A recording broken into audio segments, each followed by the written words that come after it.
안녕하세요. X세대 문학관입니다. 낯섦의 소새끼 마음 6번째 시간으로 찾아뵙습니다. 비가 정말 많이 왔네요. 아무쪼록 별일 없이 건강하시기를 바랍니다. 그럼 시작하겠습니다.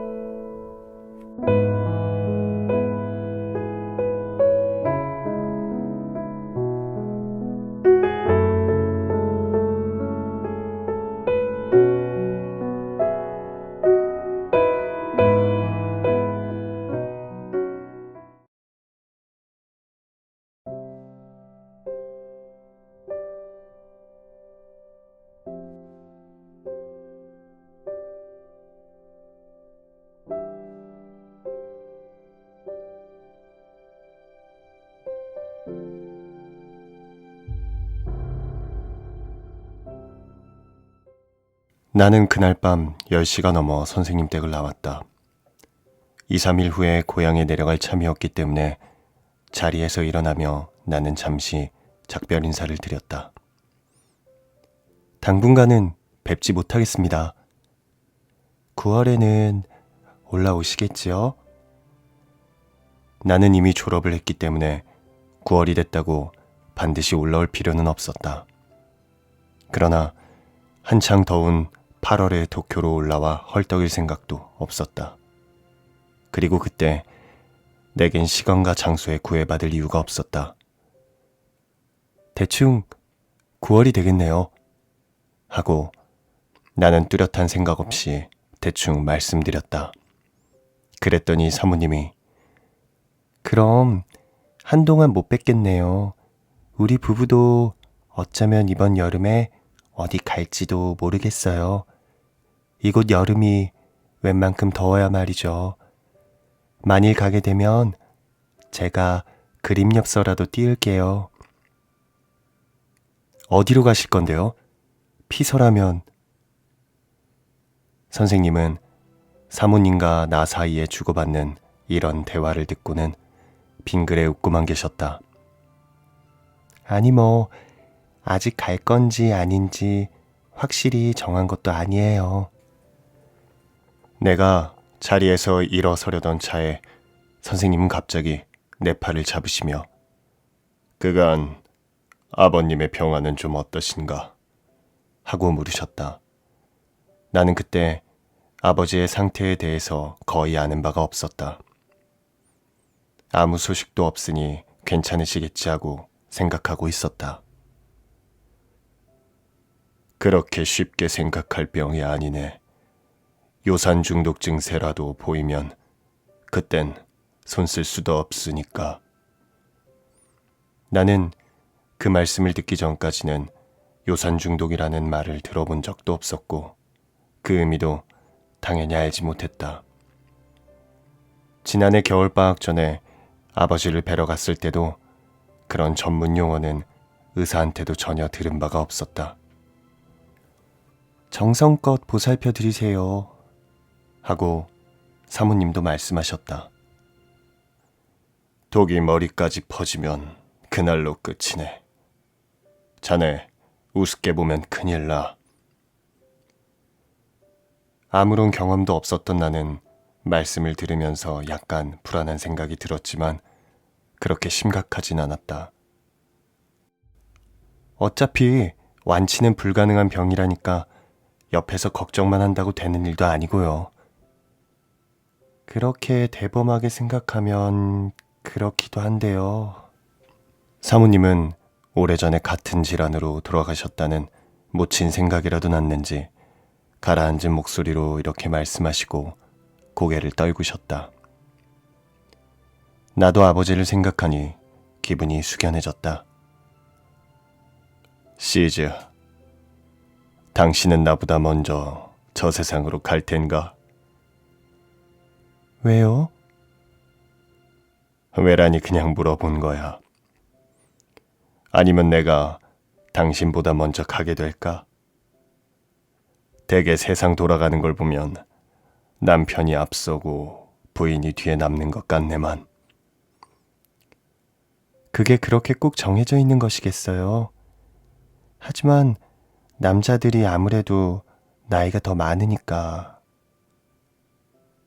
그러니 남자가 먼저 죽는다는 건가? 그럼 나도 당신보다 먼저 저 세상에 가게 되겠네 그려. 당신은 예외예요. 그럴까? 이렇게 건강하신 걸요. 지금까지 걱정할 만한 일도 없으셨잖아요. 그런 걸 보면 제가 먼저 갈 거예요.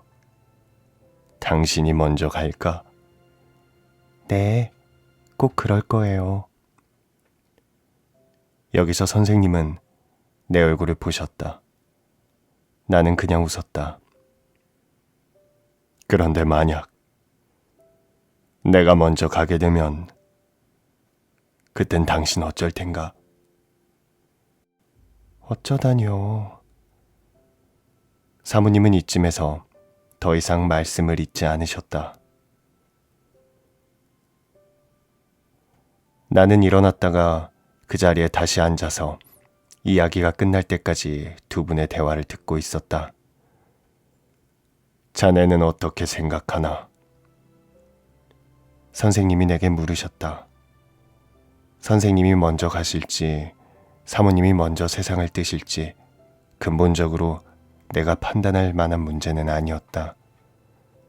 나는 그저 빙그레 웃기만 했다. 사람의 목숨은 아무도 모르는 거지. 나도. 인명은 제천이라잖아요. 세상에 날 때 이미 정해진 수명을 타고나는 거니까 어쩔 수 없지요. 당신 아버님이나 어머니도 그러셨잖아요. 거의 같은 날 가셨죠? 돌아가신 날짜 말인가요? 완전히 같은 날은 아니었지만 뭐 거의 같은 날이라고 봐야지.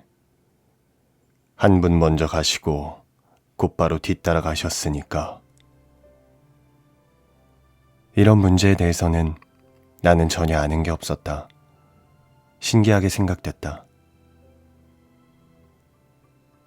어떻게 두 분이 그렇게 한꺼번에 돌아가셨어요? 사모님이 대답하시려고 하자 선생님께서 가로막으셨다. 그 얘기는 여기서 그만하지. 길게 할 얘기도 아니니까. 선생님은 손에 들고 계셨던 부채를 괜히 휙휙 붙이시며 말씀하셨다.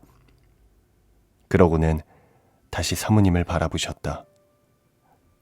시즈, 내가 죽으면 이 집은 당신이 가지게. 사모님은 웃으셨다. 그럼 주시는 김에 땅도 주세요. 땅은 다른 사람 명의로 돼 있으니 그렇게는 안 되지.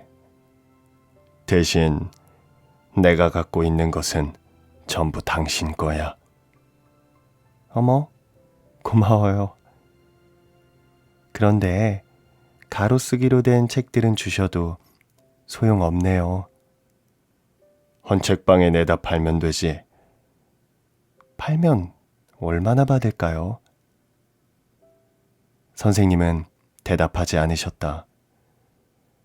하지만 선생님의 이야기는 자신의 죽음이라는 훗날에나 일어날 일에서 벗어나지 않았다. 그리고 그 죽음은 반드시 사모님보다 먼저 일어날 거라고 가정하고 계셨다.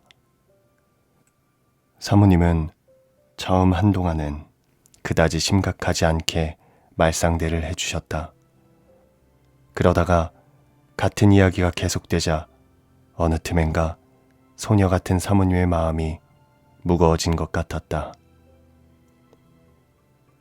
오늘 자꾸 왜 그러세요? 말끝마다 내가 죽으면 하고 적당히 좀 해두세요. 내가 늦게 태어났잖아요. 그런 말씀 이젠 재밌지 않네요. 당신이 나보다 먼저 태어났으니 먼저 죽으면 당신이 원하는 대로 생각대로 해드릴 테니까 그럼 되잖아요. 선생님은 정원을 바라보시며 웃었다. 그리고 더 이상 사모님이 상처받을 얘기는 하지 않으셨다. 나도 너무 늦은 시간이라 그만 자리를 털고 일어났다. 선생님과 사모님은 현관까지 배웅해 주셨다. 아버님 잘 보살펴 드리세요. 하고 사모님이 말씀하셨다. 선생님은 그럼 9월에 다시 보세. 라고 하셨다. 나는 인사를 하고 문 밖으로 발길을 돌렸다. 현관과 대문 사이에 있는 봉긋하게 올라온 둔덕에 박달나무 한 그루가 내 앞길을 가로막듯이 가지를 뻗고 있었다. 나는 두세 걸음 앞으로 나가 검은 잎들로 뒤덮여 있는 가지 꼭대기를 올려다보며 가을의 필꽃과 그 향기를 머릿속에 떠올렸다. 나는 선생님이 계신 이 집과 박달나무를 이전부터 마음속에 자리 잡고 있는 어떤 것으로 기억하고 있었다. 내가 가던 길을 멈추고 박달나무 앞에 서서 올가을에 이 집 현관문에 들어설 일을 생각하고 있을 때 그때까지 창문의 격자를 비추던 현관 앞 전등이 갑자기 꺼져버렸다. 선생님 내외는 그대로 안으로 들어가신 모양이었다. 나는 혼자 캄캄한 밖으로 걸어 나왔다. 나는 곧장 하숙방으로 돌아가지 않았다. 고향에 내려가기 전에 준비할 물건들도 있었고 오랜만에 성찬을 대접받은 위장에 숨 돌릴 여유를 줄 필요도 있었기 때문에 번화가 쪽으로 걸음을 옮겼다. 시내는 그때까지 초저녁이었다. 별 용건도 없어 배는 남녀들이 술렁거리는 속에서 오늘 나와 같이 졸업식장에 서 있었던 어떤 사람과 우연히 마주쳤다. 그는 억지로 날 근처 술집으로 끌고 갔다. 나는 거기서 맥주 거품처럼 부글거리며 쏟아내는 그의 이야기를 듣고 있어야 했다.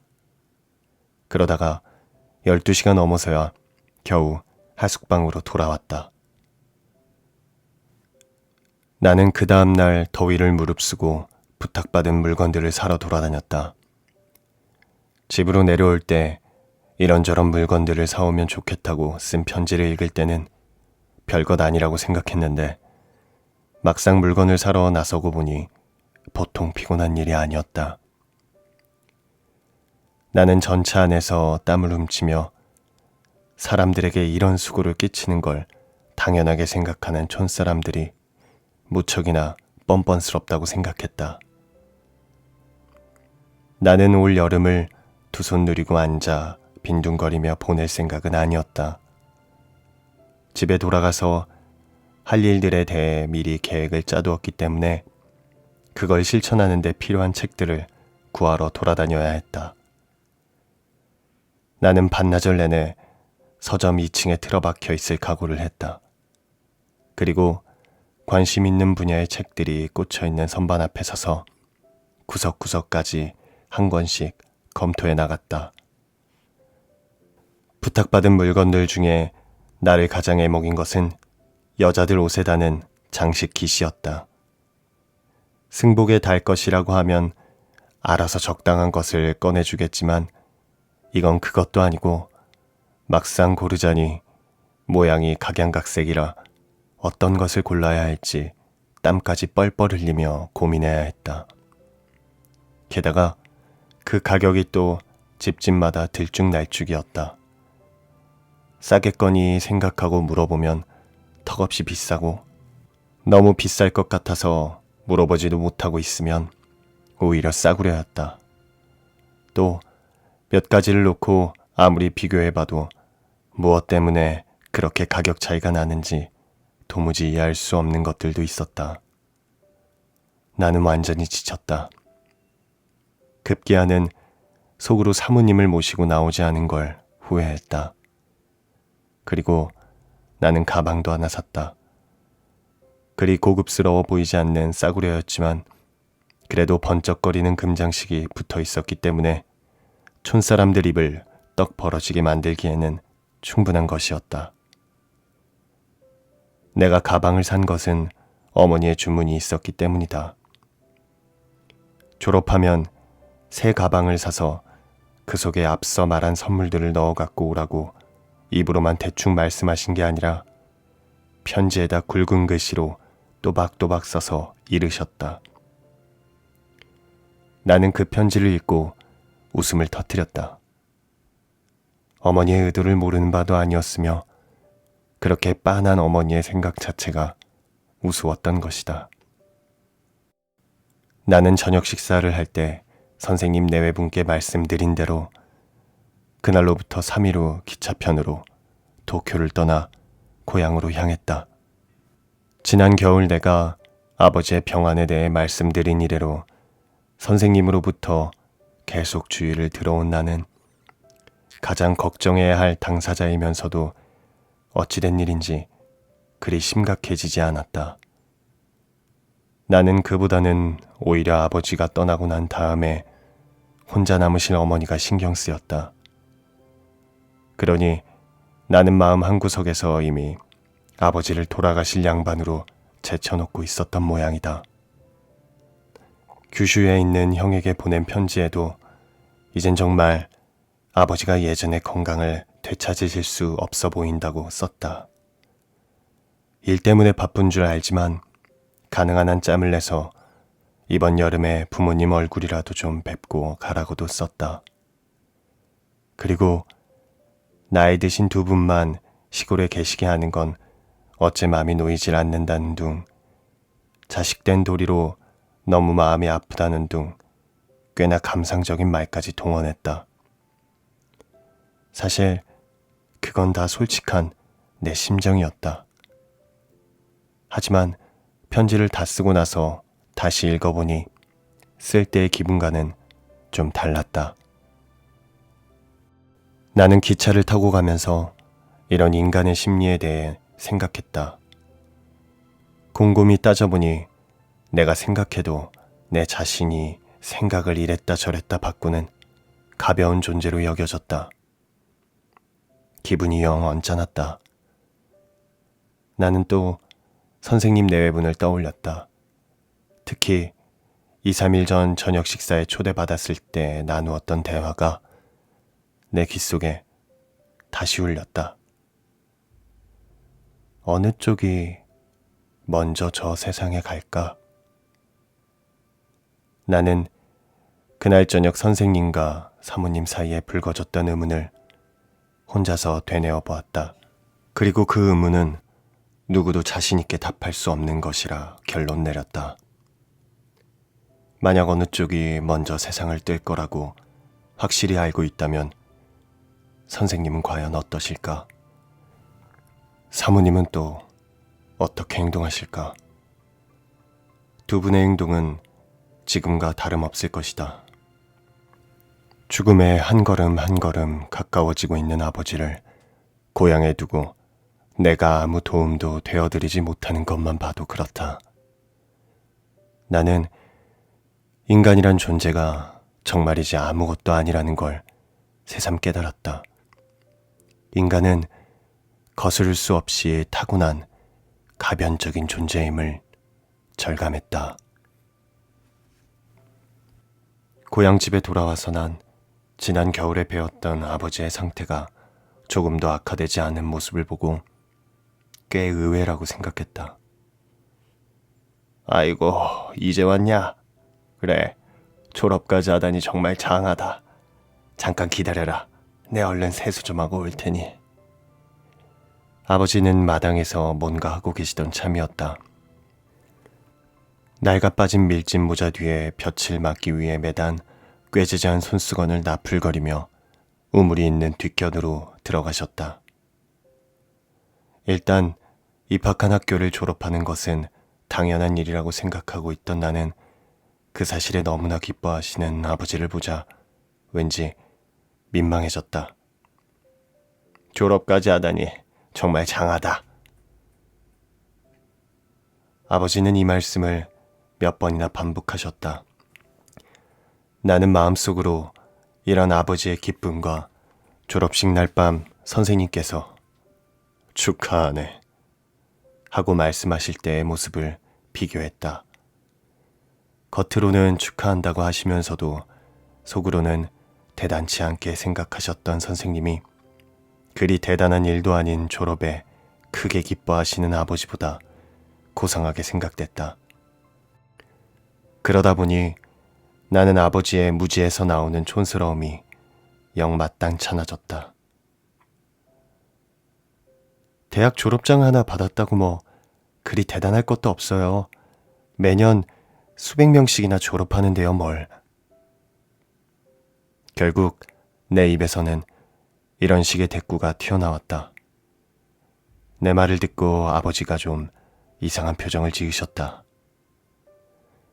단지 네가 졸업했다는 것만 가지고 대단하다고 하는 게 아니다.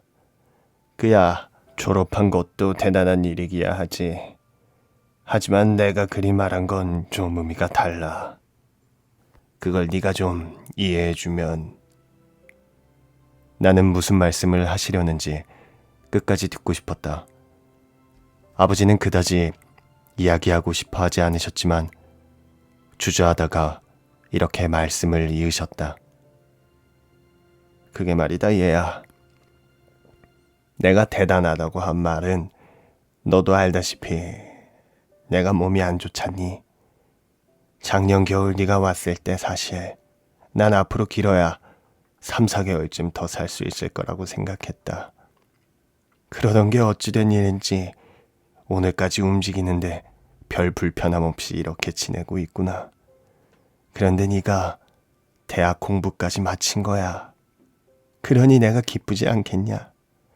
그렇게 애쓰면서 공부한 내 아들이 나 죽은 뒤에 졸업하는 것보다 그래도 이만할 때 공부를 끝마친 게 이 애비 입장에서는 기쁘지 왜 아니겠냐. 많이 배운 네가 보면 누구나 다 가는 대학을 졸업한 걸 가지고 자꾸 대단하다 하는 게 듣기 거북할 수도 있겠지만 내 입장에서 한번 생각해보렴.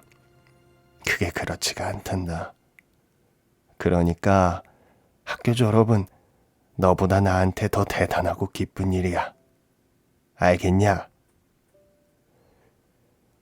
나는 아버지 말씀에 한마디도 대꾸할 수 없었다. 너무 부끄럽고 죄송해서 고개조차 들 수 없었다.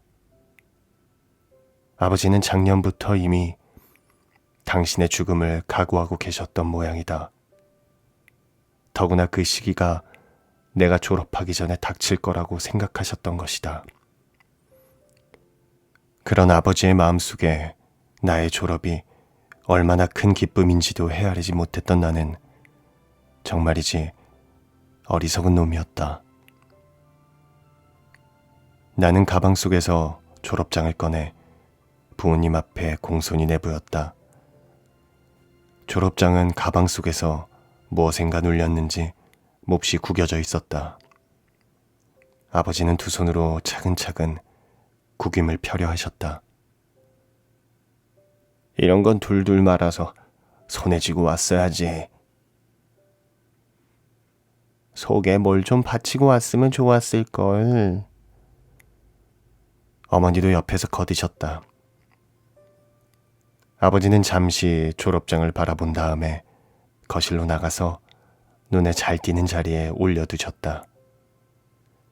예전 같으면 그 모습을 보고 분명히 그만두라고 했을 나였지만 그때 난 아버지를 하시는 대로 잠자코 보고만 있었다. 아버지와 어머니를 조금이라도 거스르고 싶지 않았다. 그런데 도리노코로 만든 졸업장은 일단 한번 구겨지자 좀처럼 모양이 잡히지 않았다. 적당한 자리에 올려두자마자 곧 구겨졌던 대로 다시 오그라들며 쓰러졌다. 나는 어머니를 불러 아버지의 상태에 대해 여쭈어보았다. 마음대로 마당 출입을 하시던데 그래도 괜찮아요? 저렇게 움직여도 아무렇지도 않으신 모양이야. 많이 좋아지신 것 같다. 내가 생각했던 것보다 어머니도 그다지 걱정하지 않으셨다. 도시에서 한참 떨어진 논두렁 밭두렁 속에서 평생 살아온 여자인 어머니는 이런 일에 대해서 전혀 아는 게 없으셨다. 그런 어머니가 지난번 아버지가 쓰러지셨을 때는 크게 놀라서 그렇게 걱정하셨구나 하고 생각하며 혼자서 물끄러미 어머니의 뒷모습을 바라보았다. 그래도 그때 의사가 와서 앞으로는 더 좋아지기 힘들다고 말했잖아요. 그러니 인간의 몸만큼 신기한 것도 또 없는 것 같다. 의사가 그리 말했는데 지금까지 저렇게 멀쩡히 계시니까 말이야. 나도 처음엔 너무 놀라서 저러다 자리에서 아주 못 일어나시겠구나 생각했는데 그게 저 천성이 꼼짝 않고 계시진 못하잖니, 너희 아버지가? 나름대로 신경은 쓰고 계시지만 워낙 기력이 좋은 양반이라 당신이 괜찮다고 생각하시면 내가 옆에서 아무리 말해도 귓등으로도 듣지 않으신다니까.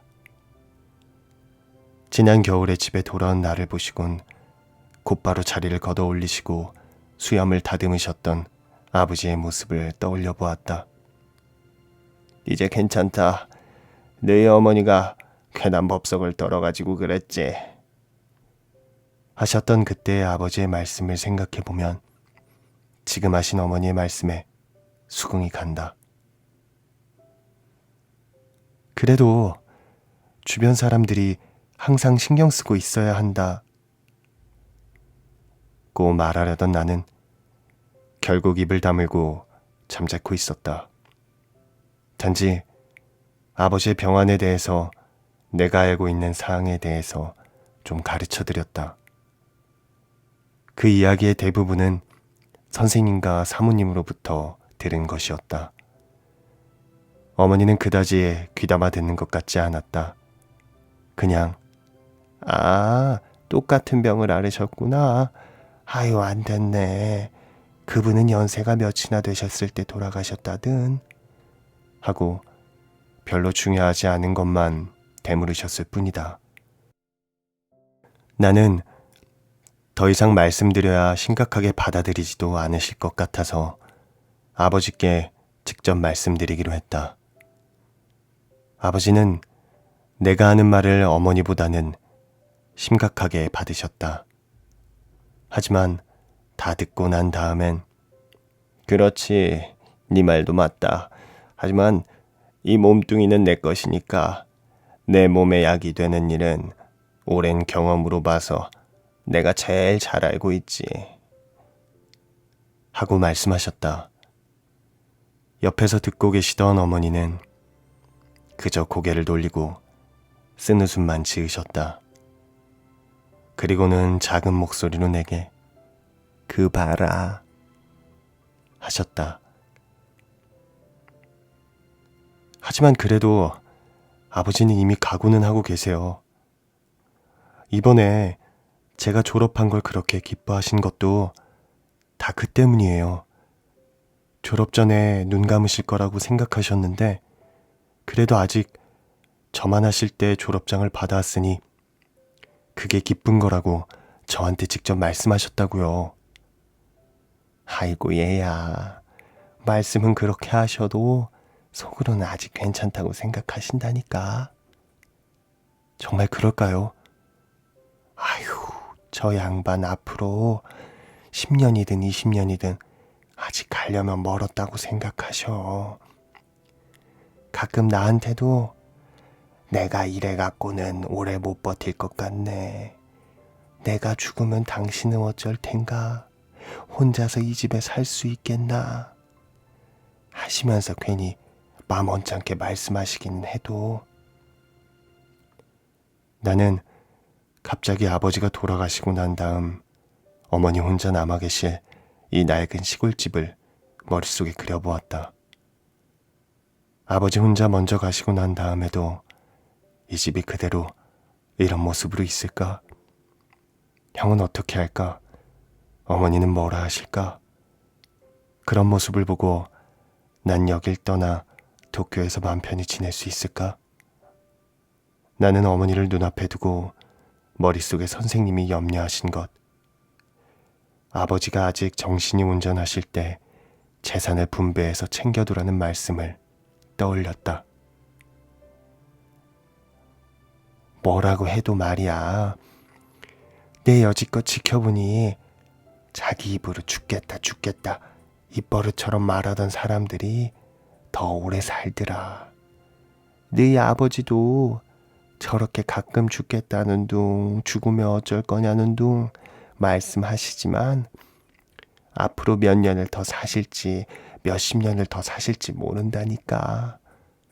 그것보단 입 꼭 붙이고 멀쩡하게 있는 사람이 더 위험한 법이야.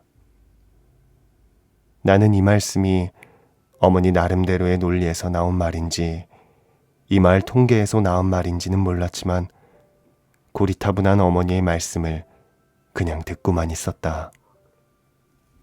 아버지와 어머니는 내가 졸업장을 들고 내려왔으니 축하잔치를 열어야 된다고 계획을 짜고 계셨다. 나는 돌아온 당일부터 어쩌면 이런 일이 있을지도 모른다고 내심 걱정하고 있었다. 아무래도 두 분 눈치가 이상해서 내가 먼저 말씀드렸다. 너무 야단스럽게 그러실 것 없어요.